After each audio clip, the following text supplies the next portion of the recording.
सरकार के लिए एक हम झटका कहेंगे। इलेक्टोरल बॉन्ड पर सुप्रीम कोर्ट ने बड़ा फैसला दिया है और इलेक्टोरल बॉन्ड स्कीम को असंवैधानिक करार दिया है।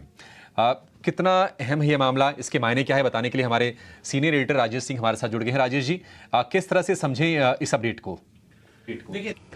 देखिए, जब इलेक्टोरल बॉन्ड स्कीम लाई गई थी 2015 में, तब सरकार का ये पक्ष था कि ये ब्लैक मनी को और एनोमिनिटी को इंश्योर किया जाएगा कि कौन किसको दे रहा है, कौन सा कॉर्पोरेट किस पॉलिटिकल पार्टी को दे रहा है। इसको अगर हम बताएंगे तो क्विड प्रो को होने लगेगा और ये जोड़ा जाने लगेगा पॉलिटिकल सर्किल में कि ए कॉर्पोरेट ने बी पॉलिटिकल पार्टी को दिया है तो वो उसके बदले में फैसला लेगी। इसलिए सरकार ने इस जो स्कीम में एनोमिनिटी रखी थी कि कौन किसको दे रहा है, इस पर ट्रांसपेरेंसी नहीं थी।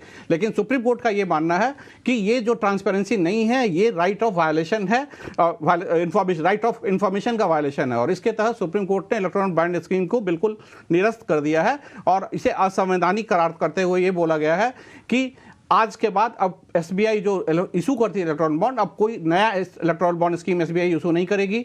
जो पॉलिटिकल पार्टी आज तक इलेक्ट्रॉनिक बॉन्ड के थ्रू पैसा लिए हैं उनको ये सारा पैसा रिटर्न करना होगा। इसके अलावा एसबीआई को ये भी कहा गया है कि वो सारा डिटेल्स 6 मार्च तक सबमिट करे कि किस पॉलिटिकल पार्टी को किस कॉर्पोरेट ने कितना कितना डोनेशन दिया है और उसे ऑफिशियल वेबसाइट पे 13 मार्च तक एसबीआई इलेक्शन कमीशन को डालना होगा। तो एसबीआई इलेक्शन कमीशन को सारा डिटेल 6 मार्च तक देगी और 13 मार्च तक इसे, लेकिन ऑब्वियसली ये एक बड़ा जजमेंट है, बड़ा झटका है गवर्नमेंट के लिए, क्योंकि मोदी गवर्नमेंट ने ही 2015 में इसको लाया था, 2017 से ये इंप्लीमेंट हुआ था। तो अभी ये भी माना जाता है पॉलिटिकल सर्किल में सबसे ज़्यादा फायदा इस इलेक्टोरल बॉन्ड स्कीम का जो रूलिंग गवर्नमेंट है उसी को हुआ है। इसके चलते भी पॉलिटिकल अपोजिशन व्यू पॉइंट इसके बहुत ज़्यादा आए थे और ये मामला सुप्रीम कोर्ट में चैलेंज किया गया था। तो इलेक्टोरल बॉन्ड को ही खत्म कर दिया गया है या फिर इलेक्टोरल बॉन्ड रहेगा, उसमें जो गोपनीयता वाला जो नियम था कि इसके खिलाफ आरटीआई नहीं दायर की जा सकती, इसको खत्म किया गया है? इलेक्टोरल बॉन्ड स्कीम जो 2015 के फाइनेंस एक्ट के तहत बनाई गई थी, उस स्कीम को खत्म कर दिया गया है।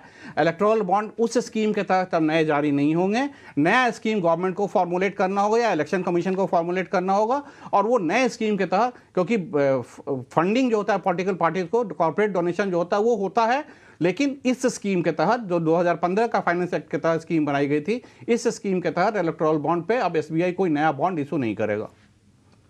ठीक है। डीवाई चंद्रचूड़ की अगुवाई वाली ये बेंच थी 5 जजों की, उसने ये बहुत ही अहम फैसला सुना है और निश्चित तौर पर पार्टियों की जो फंडिंग होती है उसको लेकर झटका है। गोपनीयता नहीं रहेगी, आप कहां से पैसे ले रहे हैं, कैसे जुटा रहे हैं, ये बताना होगा। अभी तक इसके खिलाफ आरटीआई भी दायर नहीं की जा सकती थी, लेकिन अब ये सारी की सारी व्यवस्था को ही खत्म किया गया है और इसको पूरी तरह से असंवैधानिक करार दिया है। और सुप्रीम कोर्ट ने यह भी कहा है कि पैसे जुटाने के लिए और भी तरीके हैं पार्टियों के पास, उसका इस्तेमाल किया जा सकता है।